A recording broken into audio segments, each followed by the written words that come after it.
City University Television presents the American Theater Wing Seminars. Working in the theater.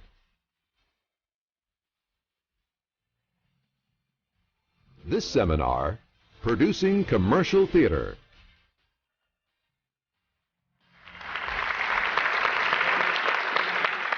Hello, I'm Sondra Gilman, Chair of the American Theater Wing. Welcome to our Working in the Theater seminars. Today we will be discussing producing commercial theater. We'll be back to show you a little more about what the Theater Wing does. But right now, let us join our panel and our moderator, the President and Executive Director of the Rodgers and Hammerstein Organization, Ted Chapin.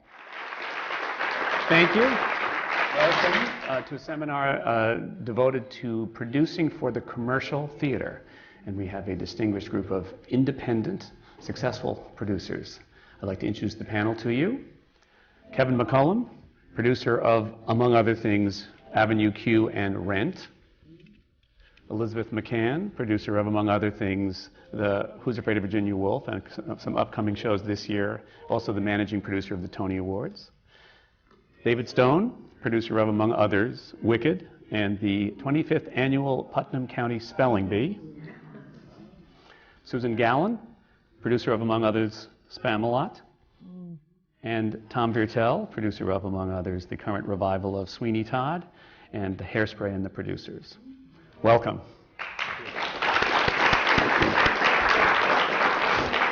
Now, I thought I would start this seminar with a quote. Let me read this. I don't do this often, but the cost of production these days is so astronomical that investors are reluctant to trust their funds to any but the tried and true. The hazard is further increased by the fact that the cost of attending a musical has risen so that although there is a public longing for entertainment, people are unwilling to risk the price of a ticket. That is dated January 25th, 1952.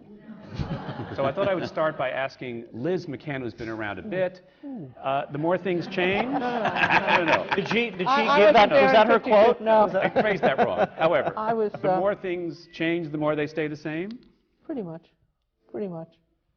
I think, when you talk about, what's the first part? Cost rising? Yeah. I mean, we're in the business of making something out of nothing. That's what we do. I mean, we take a blank piece of paper and we read it, and a director says, I can spin a web with that blank piece of paper, and we make a total commitment of faith. We are the last of the believers, I always think. And I bring this up because I think too often I have a great fondness for producers. I don't like them because they're my competition, but I admire the tenacity that makes them do that. And I don't think there's one person on this panel that couldn't have a more relaxed life and probably financially a more rewarding life someplace else. So what grabs them? It's the notion of creating something out of nothing, being there at the moment of creation. I also think that's true of investors because they're the people, people say it's hard to find investors. They're there. When you have something, if you believe in it, they're there, and they're the passionate people. I mean, we're passionate about what we do. Those investors are passionate about theater, too, and want to support us. So sometimes I think that's misleading. Well, in the old days, I know that there was always the feeling that a person could invest in Broadway and individuals could invest in Broadway. Is that something that's changed in this world of corporate? No, I think individuals actually make up the majority of investing because what I always say about any show is you create something from nothing, as Liz said, is the philosophy of why you're doing it. Why do you have to do it as a producer? Why does this director have to do it as a director? And it's never about, because I need a gig. It's really because I think people are thirsty for this. It's that great human experiment that you do when you produce. And there is nothing as magical as the research and development of what if. And I think that is innately human.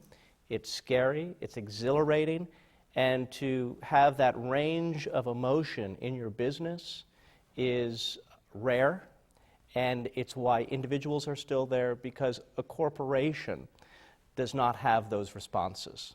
A corporation looks at everything every 3 months and decides, okay, what does this mean? It's a bottom line, and we are in a human bottom line mentality when we produce, and if we do that right, the bottom line will come. Well, I think that's right. I think the key to everything is that you can overcome all of the economic disadvantages by the passion of your audience. People will pay whatever is needed for the kind of experience that theater at its best delivers. And that is the thing that in 1952 and today really overcame and overcomes the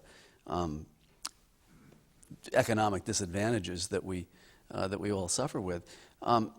And of course, the trick in being a producer to some extent is to have that passion and understand it, because obviously we wind up sharing that passion with the audience of anything that we go through to produce, but still remaining businesslike and understanding what the parameters have to be so that you're not producing, in hysterics. I think that's what producing is. It's about balance. That's the art of it, is being able to,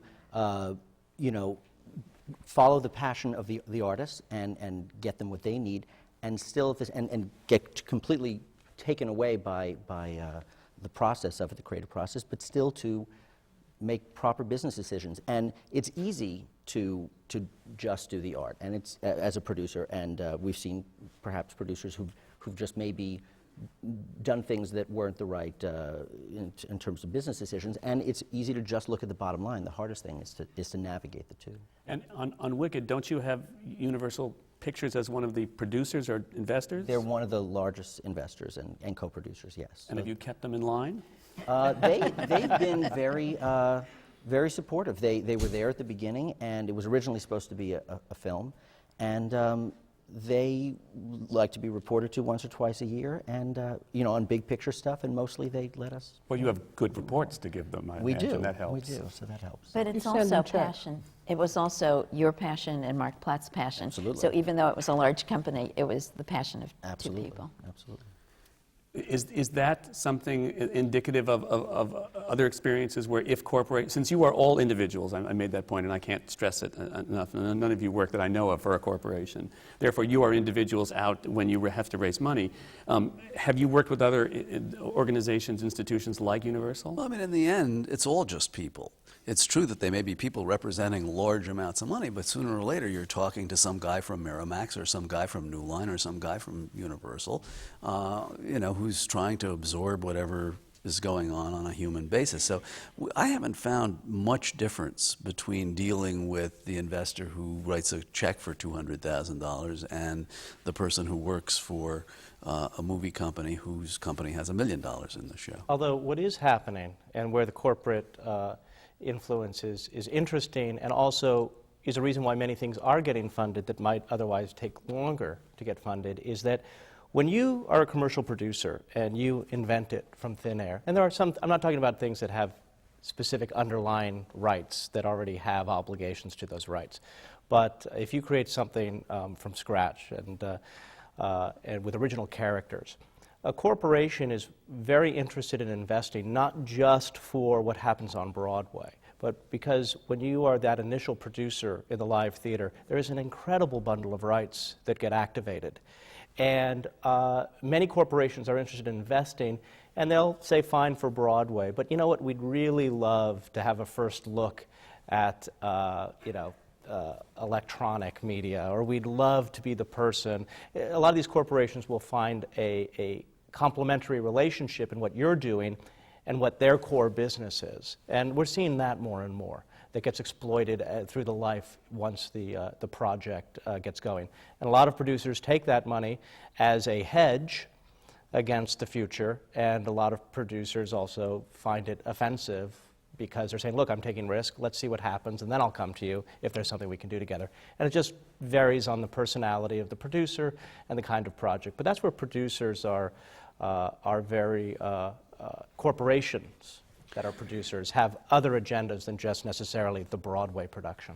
One of the most interesting things from my point of view about producing has been the sort of endless learning curve. When we started in this business 20 years ago, we were doing Off-Broadway, but you might get a national tour in addition to the show that you were doing in New York.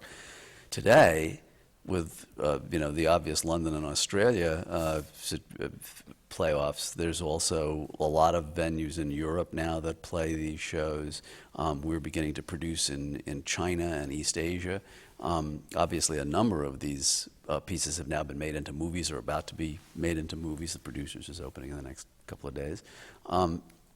So you wind up kind of getting the opportunity to learn a lot about not just what it's like to produce here, but what the aftermath of that is, what the challenges and excitements, Las Vegas, whatever it may be, that exist out in the larger world. And I think that's for me, one of the great rewards of doing this. Are those different and new territories primarily financially rewarding, or are they as artistically rewarding as we talked about producing on Broadway? I think it's sort of a mixed bag. They're financially rewarding when they're financially rewarding. I mean, it's like everything else. There's risk attached to every one of these things. Some of them are easier to cope with than others. Las Vegas, obviously, is something where you can protect yourself from, risk. But staying balanced, as David put it, and sort of understanding the risk-reward possibilities while trying to recreate the art or even improve the art is what those experiences are about. And for the most part, I think you could say that they've been, on balance, easier to make money with than New York is. Do we think Vegas is going to be the Broadway of the future, as it was reported in the paper recently? It was also reported that maybe it isn't going to be the Broadway of the future. This is my opinion. I have a show, Avenue Q, that's currently in Vegas, and Spamalot is going to Vegas. And my feeling about Vegas is the theater happens when people show up, and in Vegas, the phenomenon of the past 10 years is it's gone something like 20-some million to 35 to 39 million is the estimate of how many visitors, 2.9 nights, and they are there purely to be entertained. Now, the idea of Broadway in Vegas, I don't think that's correct, as much as you have 39 million people in a given year looking to be entertained 24/7. And you only can spend so long at a table. And the idea of humor, comedy, which Avenue Q has and Spamalot has been a tradition in Vegas. So yes, Avenue Q and Spamalot were on Broadway, but the idea that we're a Broadway show is really not the point of being in Vegas. What being in Vegas is about entertainment and people who are looking to be separated from their money 24/7 and in the process being entertained for doing that and feeling they got great value. So that's what's happening. And as the Cirque shows are $100 and $200 million extravaganzas, the idea of having shows that happen to be on Broadway and are popular and are funny and are entertaining, the threshold of entry for Vegas, it's a very reasonable business model.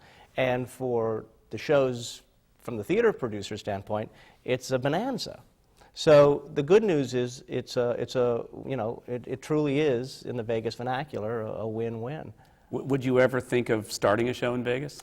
I would think of it, and then I would realize that when you have to start shows, in my opinion, even shows that start out of town, oftentimes are created in New York, in terms of where the community of artists live, most of them.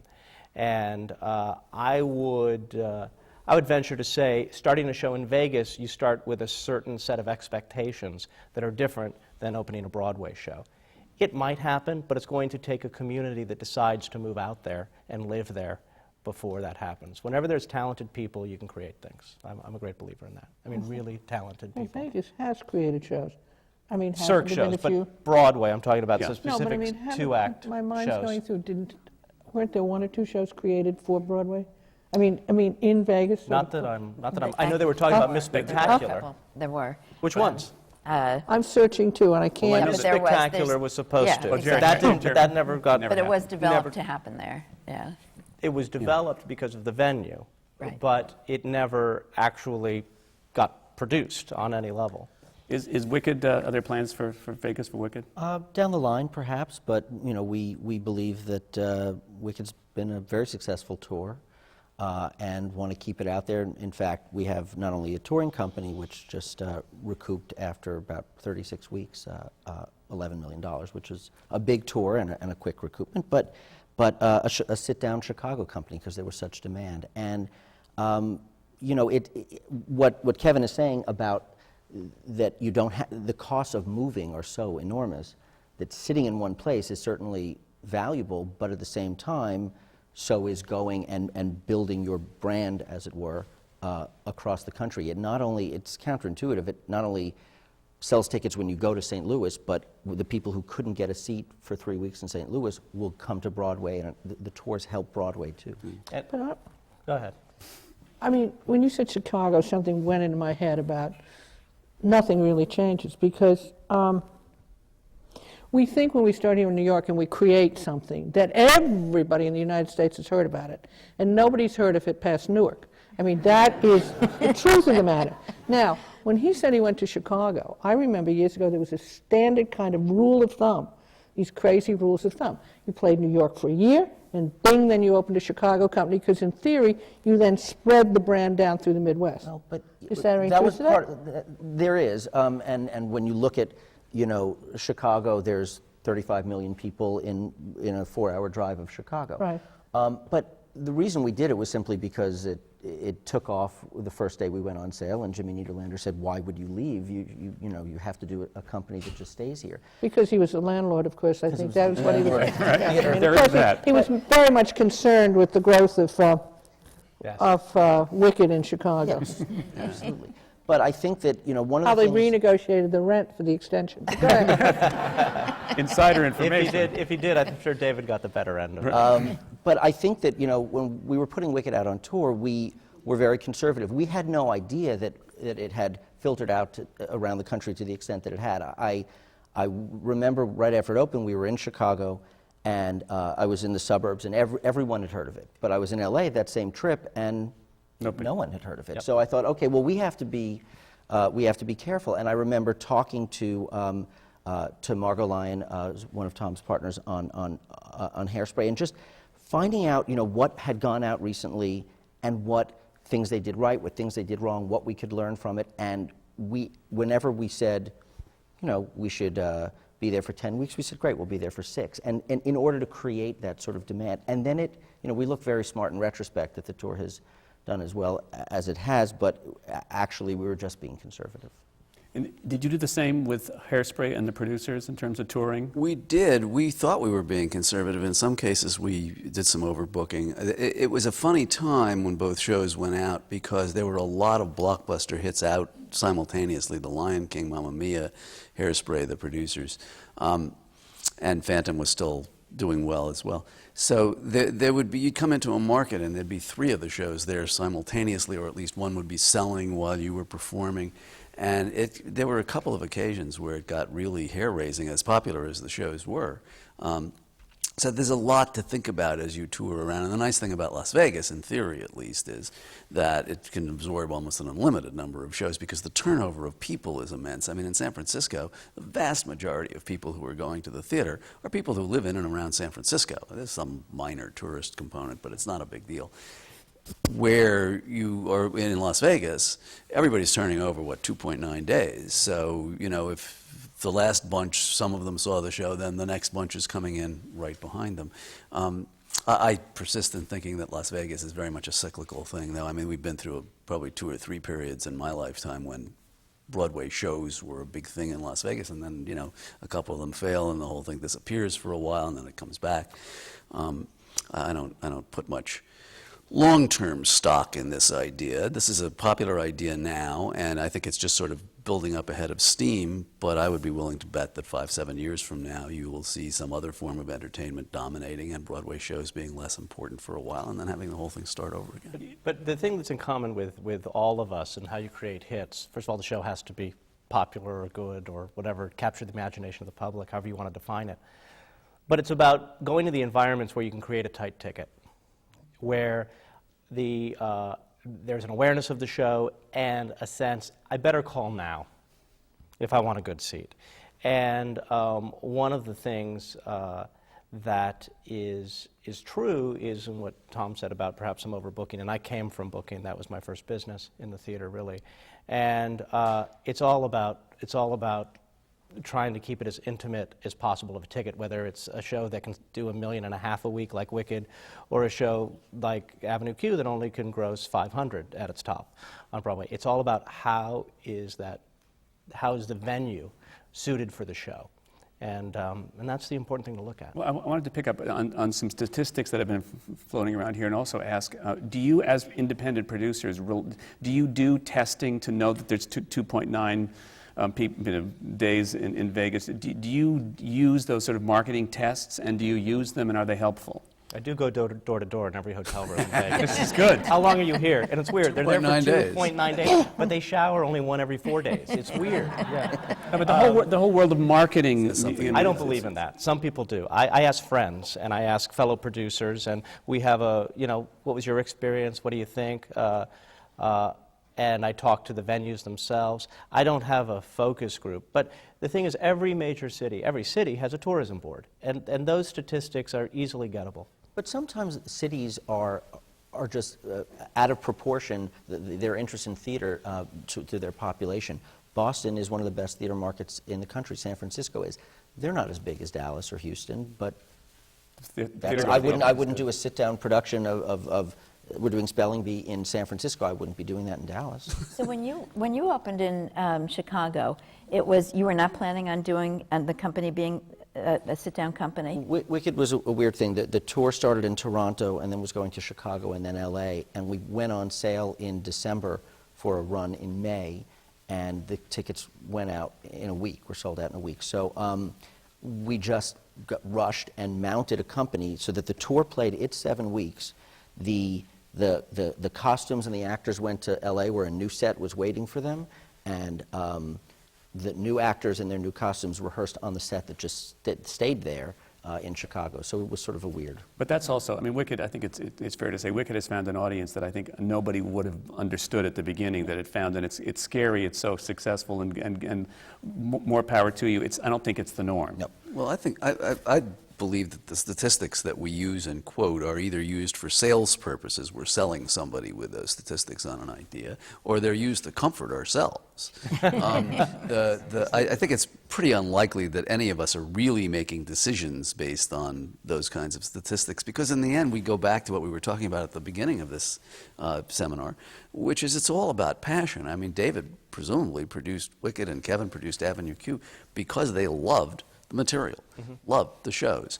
And there's no way to know when you start whether anybody else will love it, but the producers who survive are the people whose passions tend to mirror enough of the audiences so that they can attract an audience Well, to not their only shows. that, I mean, any time I've produced anything thinking, you know what, this is going to work, this is going to make money, I'm going to do this because it's never worked. And any time I've said, I just love this, I don't care if it works, I love it, it always has. And But it's based on some education. Yeah. I mean, you don't just jump in, but there is that. I get teased a lot for a quote I use is I kind of say we're in the drug business, which is in the drug we're trying to create is what gets the hair on the back of your neck to stand up. And I always say if it's a 5 hair on the neck standing up in a musical, you might have a shot. It might not be logical in terms of business because it doesn't fit any formula, and I'm anti-formula anyway. But it's that what you're thirsty for and you don't know you're thirsty for. And it's that kind of, oh, that surprised me. And if you're going to spend $100 on a ticket, there better be 5 really wonderful emotional surprises to your story. You know, we're talking about theater as musicals. Plays are really what I came into this business for. And Liz, I think you mostly do plays. I'm too chicken to do musicals. I have done musicals, but they blew up in my face every time. So I say no, that's not my bag.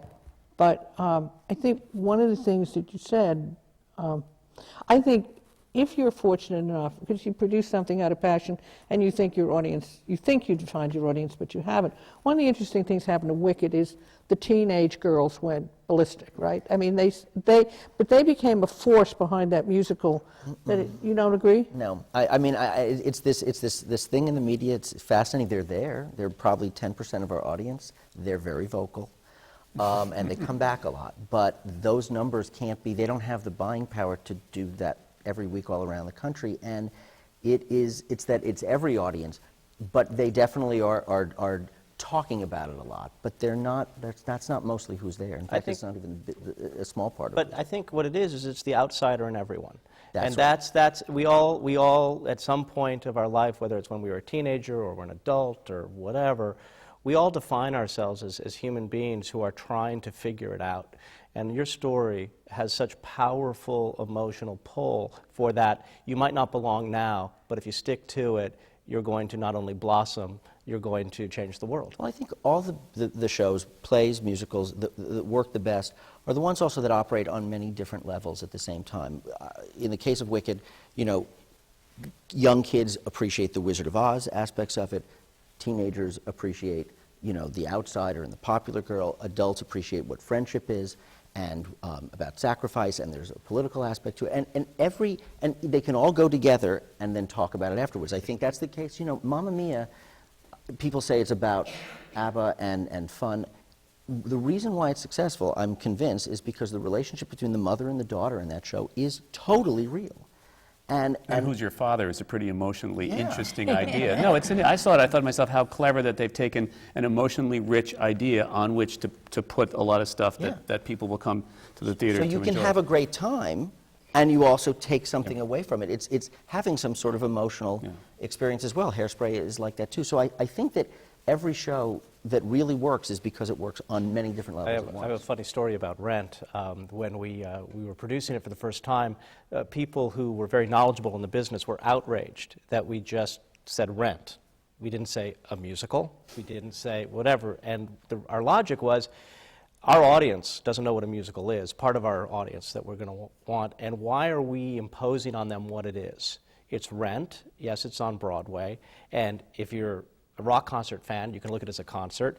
You can look at it as an opera if you're a Bohème fan. You can look at it as musical comedy because of how it's structured and the music. Or you can look at it any way, or a play with music. You decide what it is. It's not our job to tell you what it is. And that's how you get all those audiences, when everybody can attach given their own sensibility, which is what you're talking about.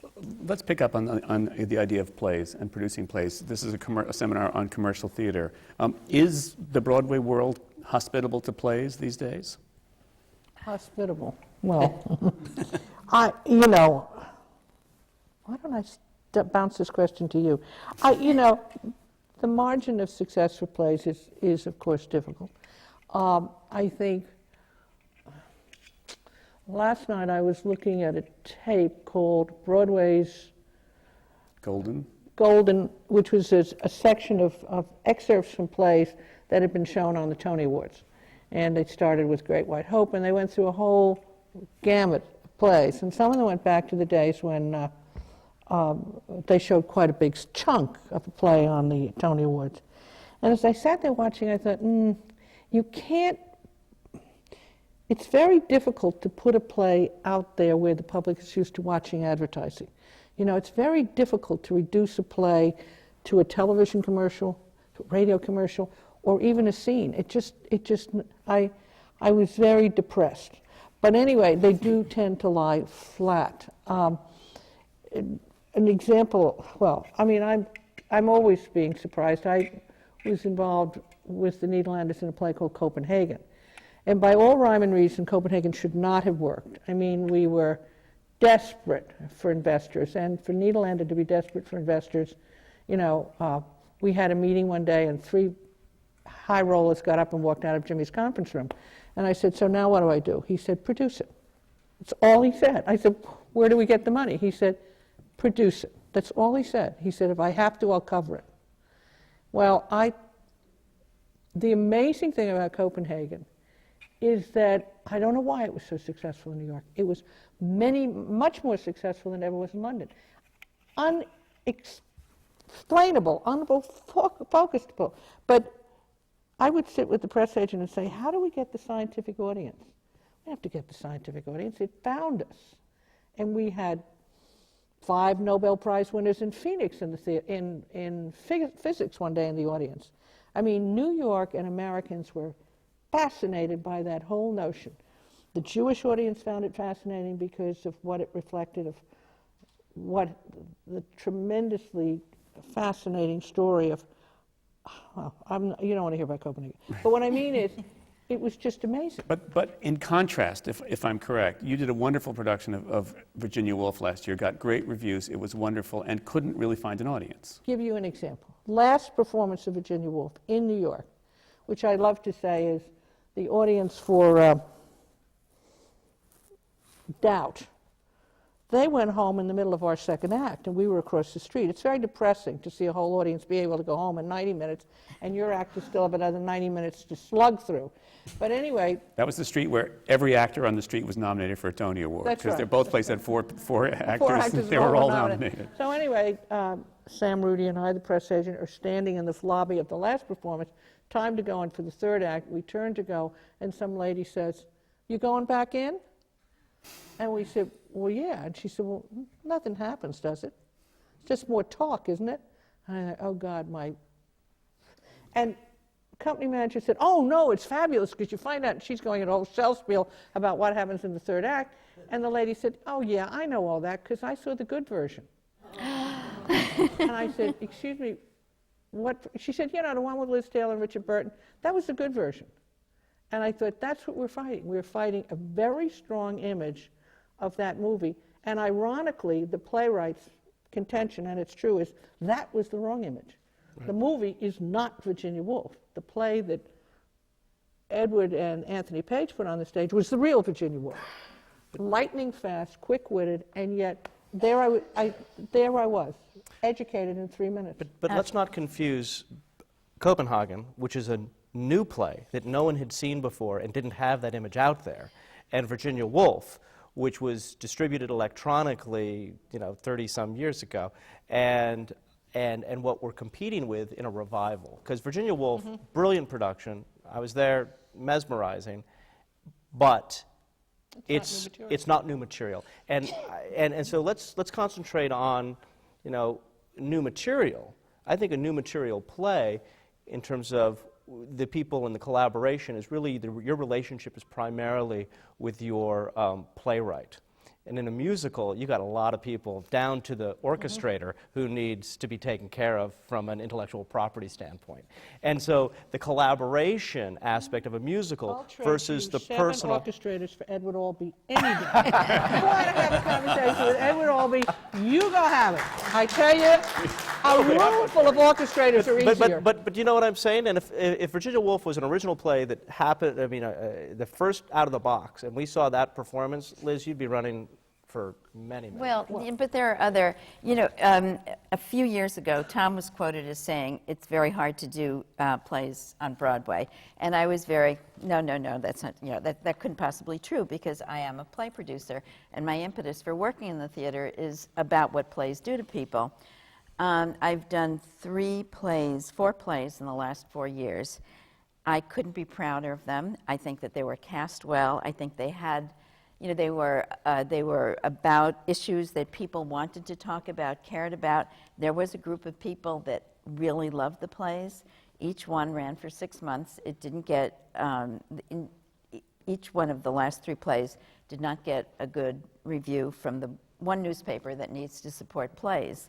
I think the whole difference in what's happening now is that you can do a musical, and if there's an audience for it, you'll have that audience. It doesn't matter what happens with the critics. With a play, there isn't enough of an audience. So if the New York Times, and we've done this, it's not the critics' fault, it's our fault. If the New York Times doesn't like your play, then you'll run for 6 months, and that's it. Were these Broadway or all Broadway plays? Retreat from Moscow was Broadway. Woman Before a Glass was Off-Broadway. In the Shape of Things, which was a huge hit in London, didn't get a good review. And unless there's a star, because for a play, really only one serious play, I'm convinced, can run each year on Broadway. Although last year there was Dowd and Pillowman, both recouped, but that was an exception. But usually there's one, unless there's stars. Yeah. Well, I think one of the things that's underlying this, that's really as scary as anything you're saying about plays on Broadway, is that commercial off-Broadway has just disappeared. Yes. When we started in this business 20 years ago, we were off-Broadway producers, and we produced a string of shows off-Broadway, plays off-Broadway, and that was a very good environment to produce in. We did several plays by Pete Gurney, and we did a play by Alfred Urey and one by Terrence McNally, and you could make commercial sense out of those plays. It was a good way to build our careers, but it was also a circumstance in which you could actually have a successful run with a play. That's completely disappeared. I don't know that there's been a successful run with a play off-Broadway in the last 3 years. And the result is that plays that would have played off-Broadway, it's funny because in those days everybody would go, oh my goodness, if this play were 10 years ago, this is back in the 80s, it would have been on Broadway.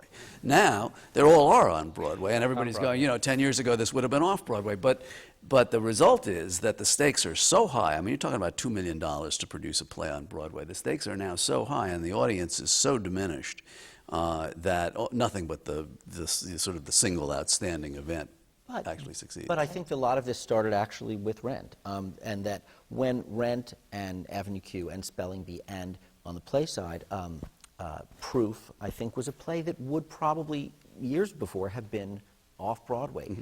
And it's the prototypical off-Broadway play, in fact, and they all went to Broadway and worked, because when the numbers started being, close, when it's $2 million to do Proof on Broadway, or probably less at that time, and 900,000. And you say, well, why not? Yeah. I mean, when we were, and this is a musical, but when we were looking at Spelling Bee, it was $2 million to do it well at a large off-Broadway theater, or $3.5 million to do it on Broadway and have more seats and the exposure of that. Well, it was a no-brainer, and I think that off-Broadway is left, I'm sorry to say, with not the product that it used to have. I was doing this union negotiation recently for the Director and Choreographers Guild for off-Broadway, where I have not really worked since Vagina Monologues and Susan and I did Fully Committed together. In the last 5 years, there have been 120 commercial productions. 5 of them have been profitable, and that includes Menopause the musical and something like Bug, which just recouped and made $1.50 in profit, and that's even scarier than Broadway. It's over with, and when we were doing Frankie and Johnny and Daisy simultaneously, Steel Magnolias was running successfully, and there were at least 1 or 2 other shows whose names I've never forgotten. And now other people's money. Those plays would be on Broadway. Well, but the problem is only one of them would succeed. Right. So we've gotten into a situation where the play filter has become so severe that it's almost impossible to produce, because if you're not that one, there are no other alternatives. Do you think this is a phenomenon of 6 Feet Under, HBO, doing what's interesting is we used to have the miniseries. I remember when I was growing up in Hawaii, and we'd Rich Man, Poor Man and things. And actually, what's happening with HBO, which is obviously attracting a lot of writing talent as well, is that, and a lot of it is very theatrical now. We are seeing a lot of very theatrical applications on our television. And what's different about plays is that an audience looks at those words and say, well, that's like a play. I saw Virginia Woolf, but they actually saw the movie. The thing about it is a musical is something that does not translate in the brain by seeing it on the screen as well as seeing it live. And that's the one thing the musical has that is very still. Now, as technology changes and we get into holograms, I don't know if that's going to be the case, but right now, plays, the audience is thinking about it in 2-dimensionality because they're reality-based typically. And musicals have an element of fantasy that doesn't translate as well through a filmic. Hopefully the producers will, and Rent has obviously spurred more people to go to the theater because it's a movie, because of awareness. But so I think there's something in there too, and I don't have the answer. I'm just fascinated by what's happening with how we're delivering our entertainment. But the other night when I watched Boston Legal, but I find this so fascinating I can't stand it. We did a play called The Goat, or Who is Sylvia?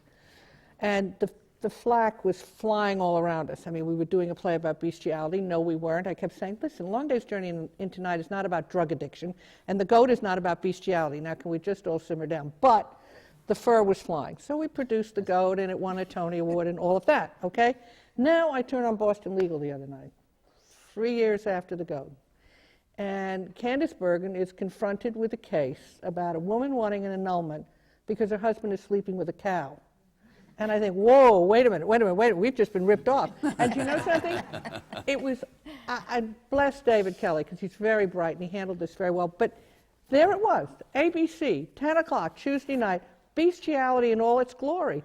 Now, it wasn't about bestiality. You know, he very carefully picked up from the good points in Edward about the human sexual condition and put it right on ABC. But we caught the flack, and he caught the ratings. I mean, it's just silly.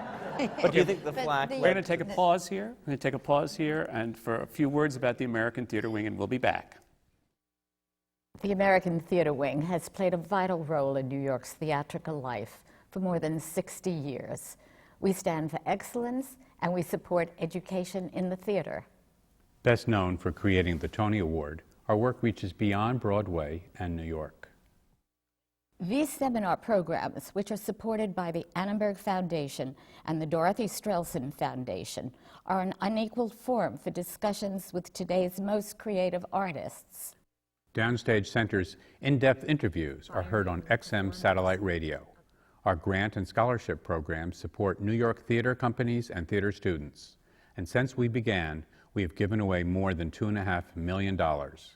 Our theater intern group helps young people who are just starting in their careers build a professional network. And Springboard NYC is a 2-week boot camp for aspiring actors from colleges across the country. All of the American Theater Wing's educational and media programs are available for free, on demand, from our website, americantheaterwing.org. Now, let's return to the seminar. Kevin, what you said about the difference between plays and musicals, to me the experience of a play and why I produce a play is because the people go into the theater and they have an experience, they are sparked to think about something, they're elevated in a way that doesn't happen if you see that play on film. And if you see the same idea translated into a television show, it's a plot, it's a story. It's not about something that's going to enlighten you in some way. Maybe that's a kind of idealistic way of thinking what theater is, but that's... I agree with you. That's the reality of going to the theater. As a theater goer, I get it. I'm really responding to what is giving the audience the excuse to say, I think I've seen that. Yeah. By not going to the theater. You know, I'm a great believer, and I talk about this a lot in today's society. We market so many things based on, oh, look, it's convenient. You don't have to leave your house. And we call the internet interactive, even though it's actually isolating. There's nothing interactive about sitting at your machine and talking to people on a machine. This is interactive. Mm-hmm. Now, the people who are watching this on television, they're not interacting with us. So it's not interactive for them. It's interesting, and they're watching it, let's hope. And I think what Liz was saying about, oh, I saw the good version, which was the film, I'm just talking about an audience point of view of a certain generation that hasn't been exposed to the theater, especially since we've taken arts out of our schools for the past 25 years. And what I'm talking about is how do we convince people, as a producer, someone who would produce plays, how do we educate them and give them the sense that it's not just words, it's actually going to the theater. And what I'm saying is musicals have an easier time because that is something they don't normally experience by turning on their Well, I think that there is a really small audience for serious drama. That there are a lot of people who go to the theater, and there are some plays that are sitcoms, and they go to see those plays, and they say, I've been to the theater, and they feel good about it. But I think that what we care about doing is serious theater, is something that will change people's lives. So it's protecting. It's how do you bring that very small audience, and it's a small audience. How are you able to produce plays economically for that very small audience? You're also, I don't want to put words in your mouth, but I would think that also part of this is that you're doing something for a greater good of the theater in general, yes? I worry about getting too, here's the thing. And I'll give half of what I earn to charity. Yes, go ahead. It's entertainment. I mean, I think you make people, I always say, the real serious issues, if you really want to make important theater, make sure that you're touching their emotions or you're making them laugh. If you present it as it's important, it's probably going to be less important. If they're laughing and then they realize, I was laughing, but what that really was about was that, or I thought the goat was about this, but it's about that. It doesn't, it only in, I think, its application of how your emotion is dealing with it, that then it becomes quote unquote important. I think it has to be entertaining first. I really do. Engrossing. Engrossing, that's a better word. I would challenge the word entertainment because I think, to go back to something Susan said, I do think an audience, cop from Edward, has to leave the theater enriched and, well, they do when they see Rent. I mean, they feel, was Rent important? Yes, yes, in many ways, because it was a new composer and all that. But you know what I mean? It's not, I don't know how to describe it. It's you grab them by the throat and they will remember they've been there. Mm-hmm. If you can think, if people leave the theater and they're thinking about something in a slightly new way, it doesn't matter what it is, then it's accomplished its goal.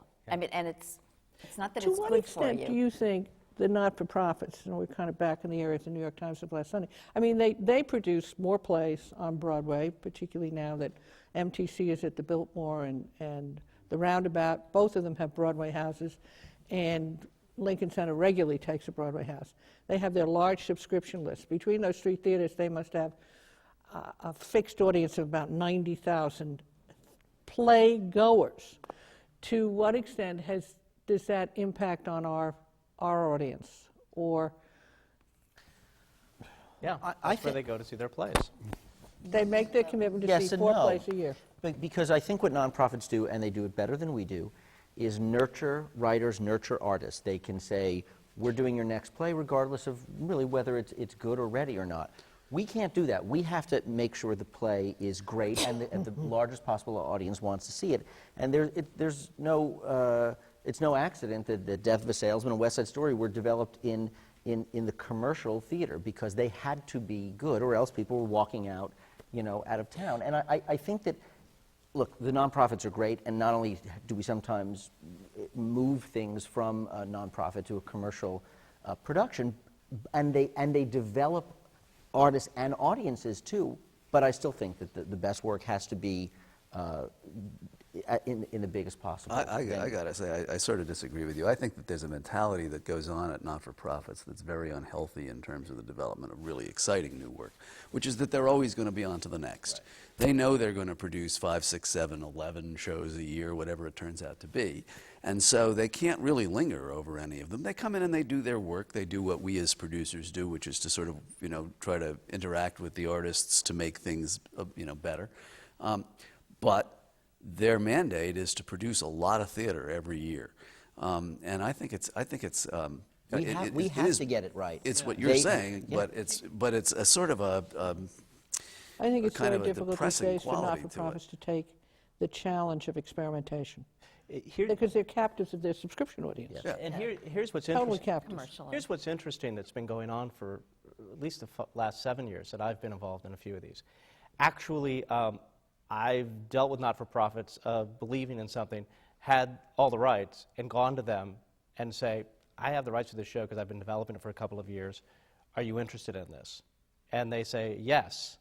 And then actually what's happening is sometimes the commercial theater producers are bringing product to the not-for-profit that is developed to a certain point, but now needs to add an audience. I did with, and that is actually, and this is not versus the not-for-profits on all, it's a different kind of collaboration where actually what has shifted from the regional movement and the not-for-profit movement, as not-for-profits have had to deal in the Broadway arena to bump up their exposure and get more donors and things like that, but they really, there's so much time working with fundraising as well as development. All we do is try to develop shows that people want to see. That's kind of what I devote my time to all the time. And sometimes things bubble up to me, and I'm saying, you know what, I really need to add an audience now. And this is a great not-for-profit. We have a great relationship. Let's work with this not-for-profit and take it to the next step. And that's what's happened on majority of my shows. But a lot of that has to do, I mean, the not-for-profits are in a very different place, and it has to do with their needing money. And one of the first plays that I did was Other People's Money, and we did it at Hartford Stage. And we had the rights to it. We were not, it wasn't our production. It was their production. We were told if, and I'm very close to most of the people that I worked with then, that if we behaved ourselves really well, we could come into auditions. It was their production, and that was, to me, that was right. I mean, that's. But then, as the not-for-profits needed to be doing plays that would move on to commercial houses or commercial success, they allowed commercial producers to become involved in their production. So it's not quite as pure as it was. But here's the deal. The relationship that you had was with the playwright initially, and you said, let's go to the Hartford Stage to do it. And we also, my job is also to protect the playwright. And it's also better for the playwright to say, oh, here's somebody, so that it's a natural progression, so that it's actually everybody wins, because the whole notion of you can't come to auditions, I said, yes, if you have nothing to say and you're not a smart person, or you're not somebody who's collaborative, or you're a pain in the butt, whatever. But the reality is we're all trying to make theater. And that has changed since Other People's Money. And I find the collaboration to be one of we are actually giving something of great value if we have the rights. Here, not-for-profit, take our rights and take it to the next step, and we're all professionals here. I think it's a healthier way of what's happening, and we are actually great risk takers. We have to be if we're going to stay in this business as commercial theater goers. And all I'm saying is that I wouldn't know how to produce 7 shows a year, which is what a lot of these not-for-profits have to do to serve their audience. So I think we are a wonderful tool, and I think it's a mutual relationship that will only get better. But it's essentially an economic relationship, in my view, not a collaborative artistic relationship to nearly the same extent. The reason you take a show to a not-for-profit is because you can give them $100,000 in the show, and they'll put it on where it would cost you $2 million to stick it on Broadway. I agree with you that the collaborative aspects of it have gotten smoother and easier. There was about 25 years ago, 30 years ago now, there was a conference called ACT, down at Princeton.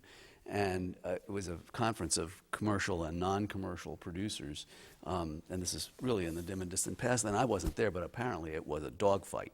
I mean, people were screaming and yelling at each other, and we did a reprise of it 4 or 5 years ago, and it was all just, oh yeah, we made a deal with these guys, and wouldn't it be interesting for us to make a deal? And the atmosphere between the two sides has absolutely changed completely, but it is, I always think, pretty much an economic transaction rather than a. But it's interesting. But this is what I do when I do these relationships. The person who runs the organization is very important in a not-for-profit, and they also have a certain audience makeup. We have to cast each other in that relationship. Like, oh, you know what? That person who runs that theater company has had a relationship with this author before or not, and here's somebody who we have a mutual goal of protecting this person. So yes, the economics are definitely there, but there are places I would not say, here are my rights, because I just think then it would be just purely money, and then if it's just purely money, I have missed the opportunity to add another really good brain given what this show is. So I try to balance. I grew up in the era where many of the playbills on Broadway said, David Merrick presents. Sometimes 8 shows a year. Right. But so my question is, in all these various things that we're talking about, you guys as the independent producers, does there not have to be one person who is the producer on each project to be successful? I like to... Well, David Merrick used to use the expression, who has the muscle? Right. It's a very good expression. David always said he had the muscle. But on a Jerome Robbins show, Jerome Robbins had the muscle. But it meant somebody had to be in charge and have a clear idea of the vision. I think that's what David meant. I think when there are a lot of producers and a lot of interests, it's hard.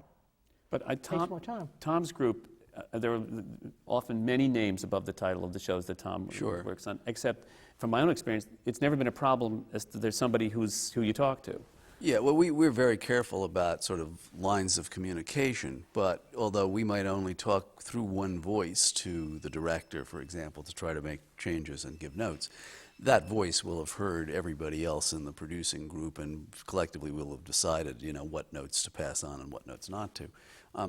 And more, I think, realistically, it's not the producer who's sitting there with the vision, if you will. I mean, it may be when the project starts out and it's just a producer and a piece of property. But as you begin to add first authors and then directors, they begin to run with the vision. And I think that's as it should be. You can have some impact on the way the project comes out by being careful about, attending rehearsals and attending previews and, giving your thoughts. And you can have quite a lot of clout, actually. But in the long run, if you've got the right creative team, you are 90% of the way there. And if you don't, your notes aren't going to change things. They're not going to make the difference. I'd like to talk about one of my big mistakes. It involves you. I had an opportunity through Howard Panter to put a substantial sum of money into Sweeney Todd. Big, smart New York girl said, Sweeney Todd Sweeney in London or Sweeney in New York? Right there in New York. In New York. I don't know if you knew that, but Howard, who produced it in London and was producing it with you here, asked me if I would like to make an investment purely on an investment basis, not on a co-producing basis. And I said, no, come on, Sweeney Todd will never be commercial. Now, I'm smart, right? Now I'm sitting in the theater watching people yell and scream and applaud your production of Sweeney Todd, and I'm killing myself. That's what the show's about. And I'm thinking to myself that the success of that show is it's in a different form. It's non-traditional in its approach to. And sometimes I think the problem with our plays is, and part of it is the influence of television writers, is they're naturalistic. They're purely naturalistic. We've lost track of the Equises, which had a heightened theatricality, or the Amadeuses, which had a heightened theatricality. And I think a lot of the Biltmore Theater, nice square box on stage, produced naturalistic plays. When have you heard dialogue like, attention must be paid? Our writers aren't even writing theatrical dialogue. I mean, I really think there's something in the nature of where plays has gone that it has to break out of. Well, I think from my point of view, there's a lot of BS theater that goes on. People who are breaking the envelope in one way or another, pushing the envelope in one way or another, that is essentially, seems to me to be pretentious. Every once in a while, we produced a show called Mnemonic a couple of years ago that was like this, and Sweeney, the way in which it breaks the envelope, the way in which it pushes the envelope, is really illuminating. And that was what I think is at the heart of what makes the show exciting and may make it successful, is that it is a different form. But it's a different form that actually illuminates the material and actually makes the material clearer and more riveting than it might be in other forms. And that was what excited me about the project. I mean, this production is much stronger than the one in London. The one in London was just indicative of what it could be. But even then, you could see that it gave you, Sweeney Todd is maybe one of the 2 or 3 most important musicals of the last 50 years. It gave you that musical in a way that was not only different, but different in a way that bore on the musical and actually, sort of raised it to another level emotionally. Coming back to the idea that this is a business about emotions. You cannot get $100 from people for treating them to a piece of intellectual material. You have to get it because you are touching them in ways that television can't, and generally speaking, movies can't. Without that, I don't think you've got anything to base a show on. So a teacher of mine years ago said to us theater students, "You're all studying candle dipping and electricity has been invented." So that's kind of what we're talking about here.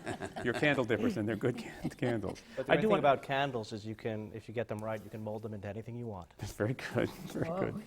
But I do want to ask, because I think we sort of have an obligation. When Spamalot is $15 million? 11. 11, sorry.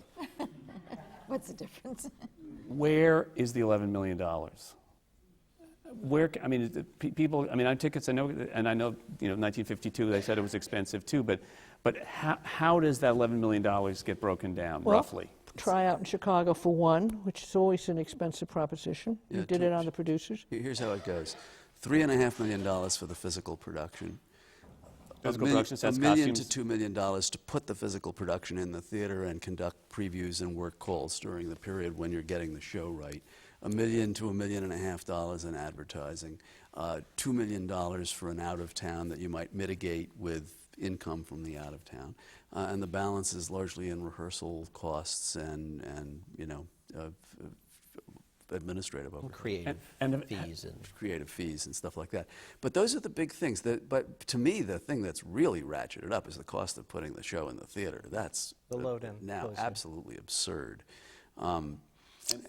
Based on theater costs, based on technology, based on what? Based on Labor stagehands. costs. Yes, stagehands. It's Stagehands are- all people. This business is nothing but people. I mean, the amount of material in a show is pretty limited. It's all people costs, and people have to, get But here's- raises. and live it's better. people costs without efficiencies. We have issues and we've wrestled with this for a long time, and given the cost of everything, the idea of we're in a situation, and none of us here are anti-union. We have great respect for everybody who works in the theater, because again, there's easier places to work. But I think all of us are anti-inefficiency. Or that's right there. In that we have issues where you can't refresh crews, when it's safer if you could, and hours in the theaters are defined Crossing by lines. certain times of the day and different categories of work, which just means you have to put more people in the theater. And once you get more people in the theater, it becomes inefficient because you're running into each other because you can't do everything at the same time. But Different union will have but different they all time. have to show up for a load-in. When a load-in is called, a load-in is called, and everybody is there. And it's an inefficient use of manpower. And all the people who work in the theater are dedicated and great people. But we owe it to ourselves as a community to really get honest with ourselves about how we trip over ourselves when we're trying to create theater. And it's a metaphor, but it's also literal. We actually do trip over each other when we're trying to do it all at once because the rule says that everybody has to show up. Yeah, it's So you just say, you don't have to do that, wait a few hours, have some more coffee, and then you'll do it. But we're paying top dollar, and we're going into double time and triple time when we don't have to. That's unfortunate.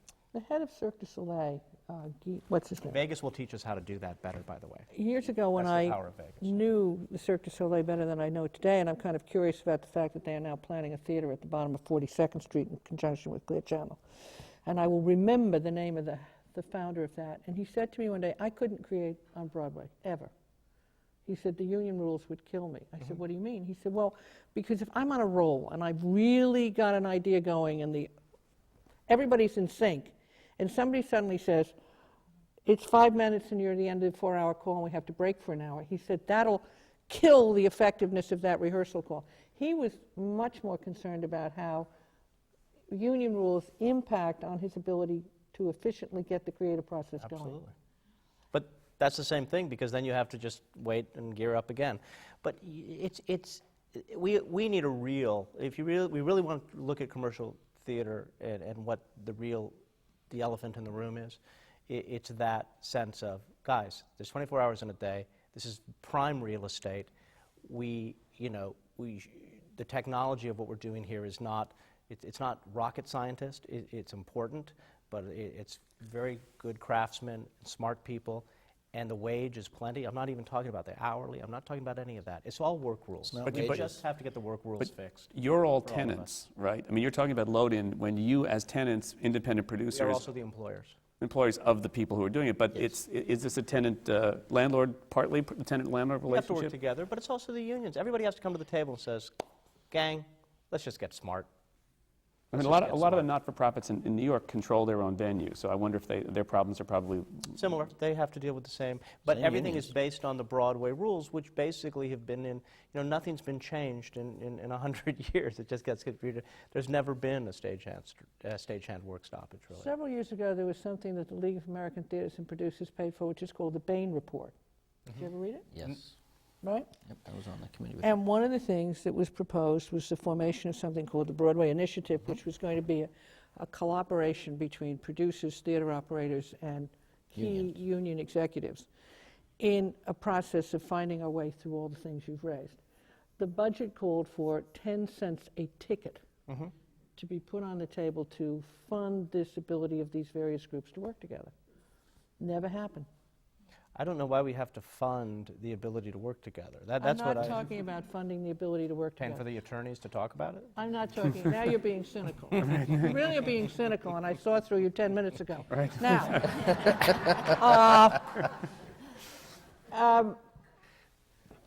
No, but also, I mean, one of the things, I mean, Kevin and I have been toiling in the fields together on a show, which White Christmas, which is being done in a way of trying to tweak the model, trying to take a model that you know, trying to create a new model of how to do a show. And I think I assume that's something that you as independents have to be thinking. How can we figure out if it's not Off-Broadway, if it's not, you know?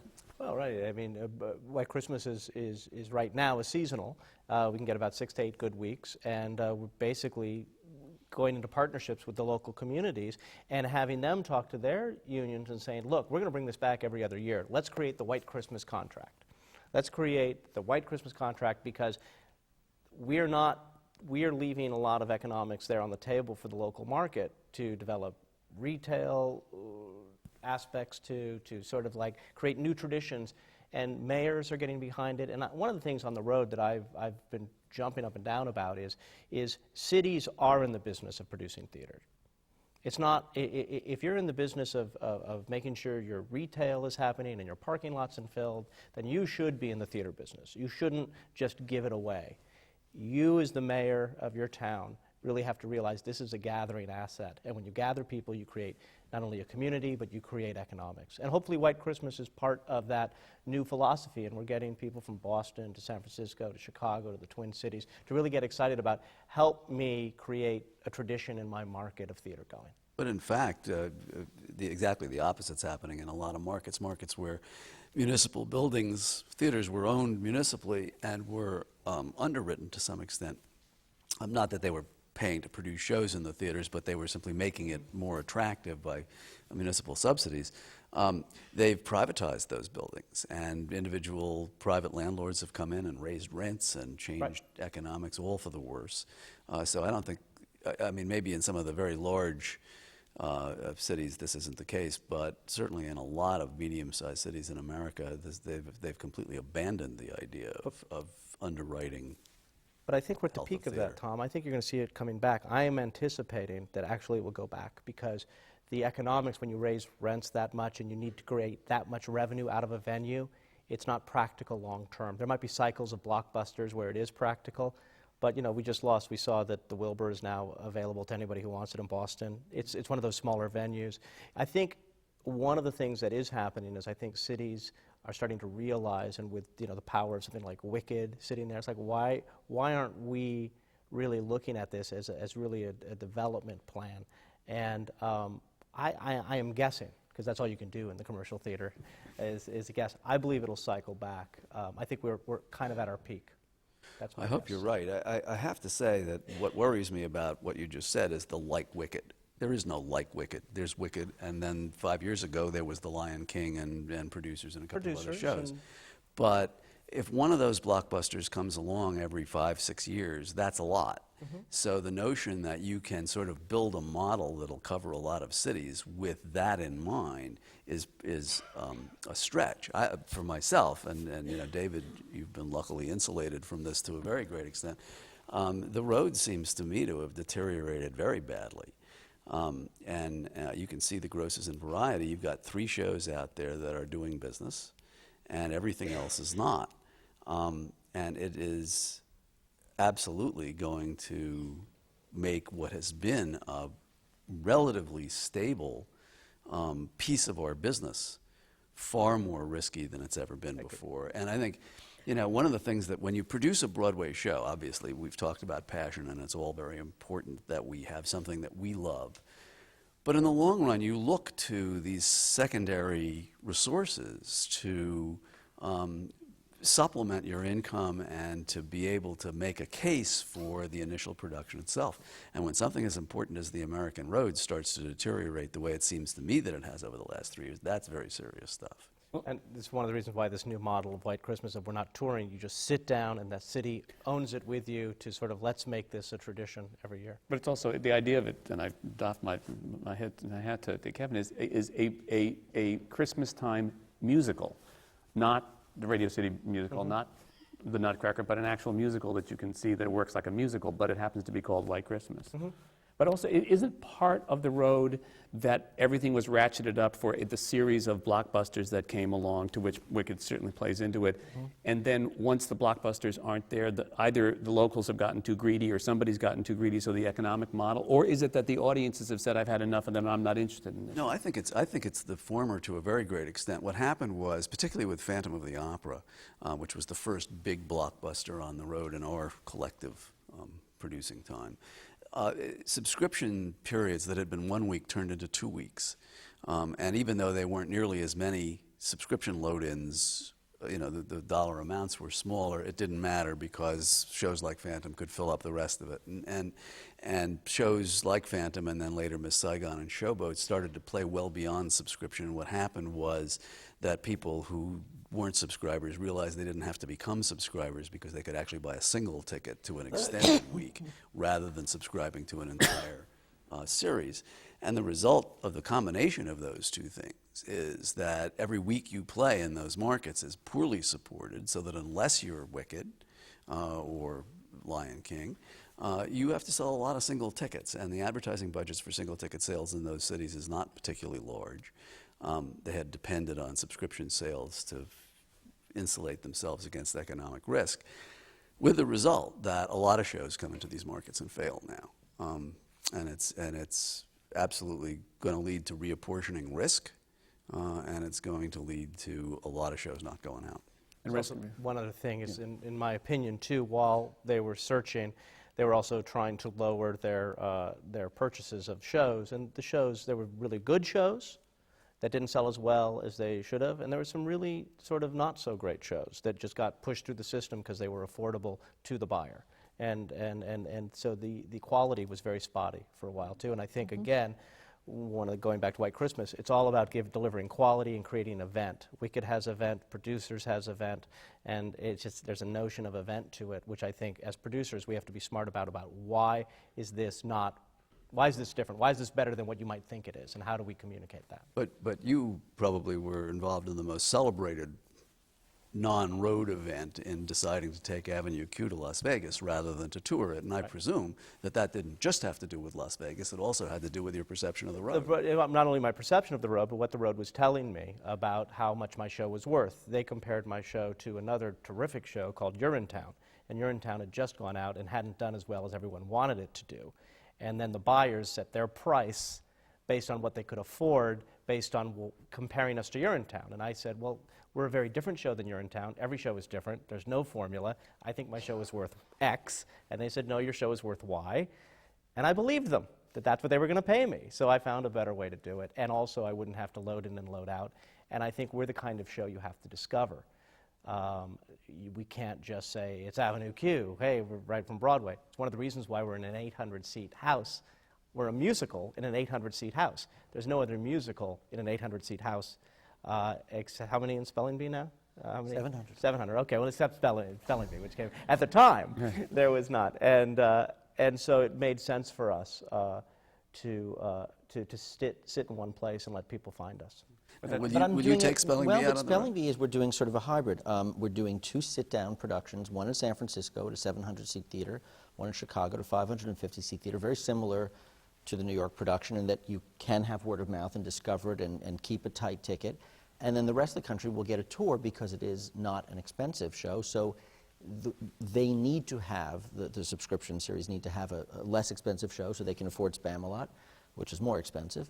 And so it works out fine. I mean, the crazy thing is that in St. Louis we will be playing 2 weeks of Spelling Bee in a 4,100-seat theater, but that's the subscription, and the numbers actually work for them to make money and us to make money. But we would have done the same thing if Vegas had not, And what you're seeing, which is really interesting, I mean, we were recently at the League of American Theaters and Producers conference, and there was a session on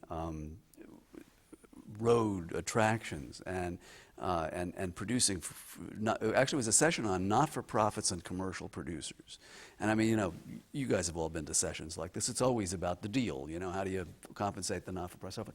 Nothing to do with that in this one. This was all about a series of not-for-profit roadhouses, commercial roadhouses that were on a not-for-profit basis, mounting productions that they shared, revival productions that they shared that could tour 7 or 8 places. So what we're seeing, I think, as a result of the deterioration of what we think of as the traditional road, is people like yourselves finding alternative ways to present your shows as opposed to simply doing a traditional road tour, and the roadhouses finding alternative product to send out and around because you're not supplying them anymore.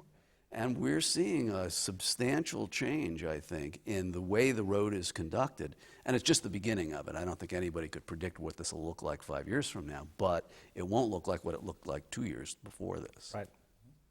Do you find that you have to allocate your advertising dollars differently today than you did in a different way? I mean, sort of to keying in on all these things that you're saying, do you find that, I mean, in the old days, you know, the full page ad in the New York Times and the little ad and perhaps, you know, outside of New York, but is that a producer's responsibility to figure out these dollars have to be television, this is this? I just did my favorite thing in a long time yesterday. We did the entire 2006 media plan for Wicked, which is a luxury, certainly, that you can sit there a year out. There was one ad in the New York Times for the whole year, and that simply is because we like to take out a Halloween ad, just wishing everyone, you know, best witches. But other than that, and that we are, you know, it's all about other mediums. But I think that, you know, so much of it now is learning how new technology works. I'm not a computer person. I'm a little analog myself, but I'm having to learn this because it's effective. Now, you know, more than, in some of the markets we're on tour with, more than 50% of the tickets are sold on the internet.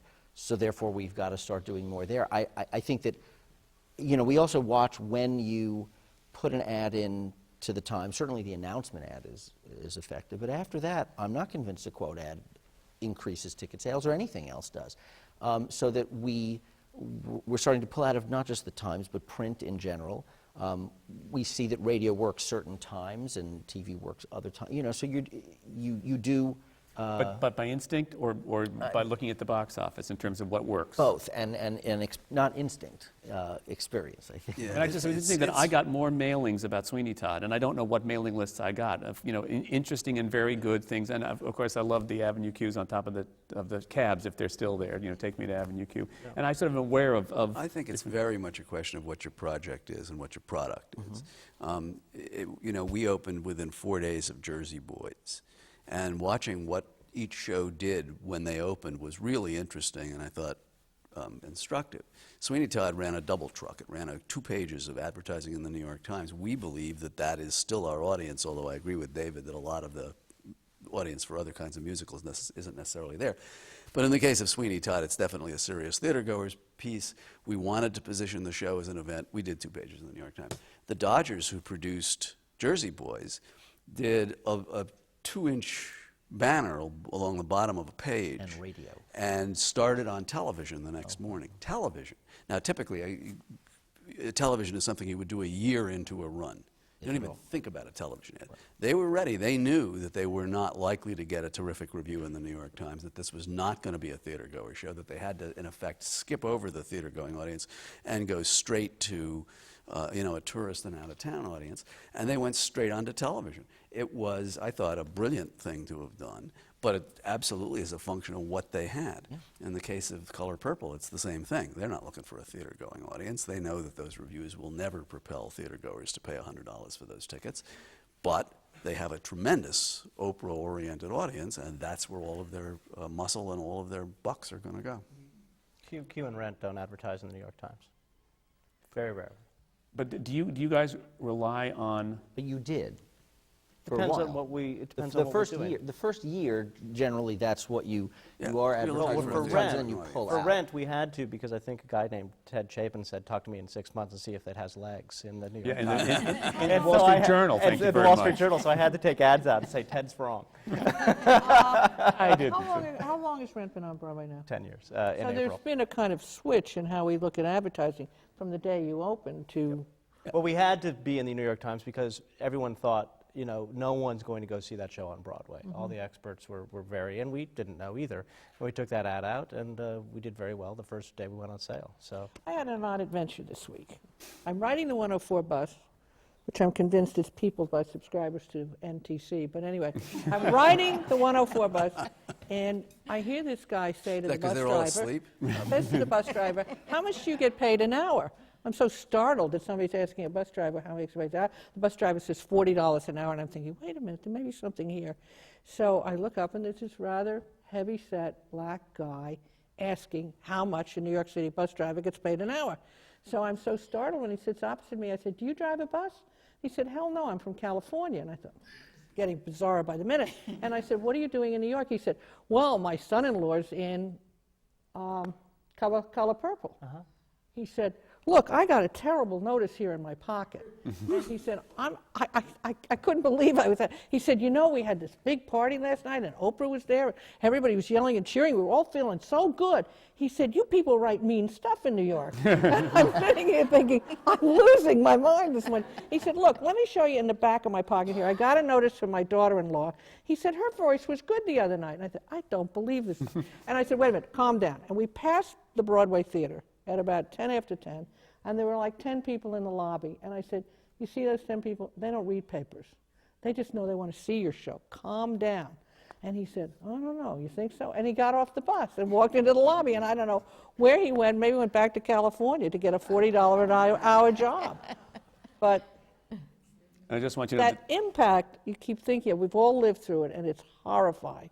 When you've got a room full of very happy, up people, and somebody says, Ben Brantley didn't like us, or someone didn't like us, and then we have to pull ourselves up out of psychological depression and say, how are we going to sell whatever it is we have to sell right past the New York Times? And cycling back to the beginning, it's about it is emotional, and you do it because of your passion. And if someone doesn't agree with your passion, if you're passionate, your job is to just move on and use that paper for the bird cage and then keep moving forward.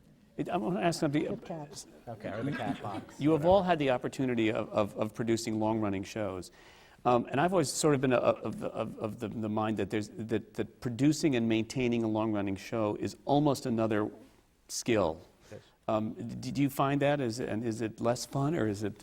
Well, I think that's why a commercial producer has an edge, and it's very valuable for a not-for-profit having a commercial producer, because we know how to run with those rights. We want to keep it on as long as possible, and how to exploit it and cast replace and all of that nonsense. Sorry, go ahead. I remember saying to, when Wicked opened, to Mark Platt, who's my partner, and to Stacy Snyder, who's the chairman of Universal, in a film, you open and you're done. You're done.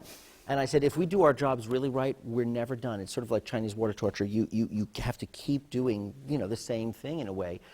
And it's almost about finding ways to challenge ourselves, not just in maintaining it artistically, but also, going to other territories and building in advance and all that. And casting. Absolutely. One of the things I tell people when they say, oh, hey, I got the money for the show, let's do it. And I say, well, tell me more about this money. The reason I ask, and I said, I won't take anybody as an investor who you have to really deal with until I've really spent some time with them and had lunch with them and they get to know me and because God forbid you have a hit. You have to be in bed with these people for God forbid 10 years, you have a hit. And these are people you just, for some reason, you just don't. Money, there's expensive money and inexpensive money. And if you're ever going to be a producer in the commercial theater and if there's somebody who's willing to write you a check, you have to go to lunch with them, you have to spend some time with them, talk about their belief system, get to know them a little bit, because God forbid it's a hit. Failures take care of themselves. Everyone loves each other on a failure. Oh, we tried. Oh, it's great. Oh, somebody wrote a show about that, I think. You know, 5 years down the line, if you're a hit and you're not getting along, it's a problem. You also have to sit through it. If it's a hit, you have to sit through it so many times. Better love it. That you better love it. But also, do you not have to see it from time to time and ask somebody, ooh, wait a minute, we should take out the improvements? Directors on it. I think a lot of what goes on. Only produced shows you're prepared to see more than once.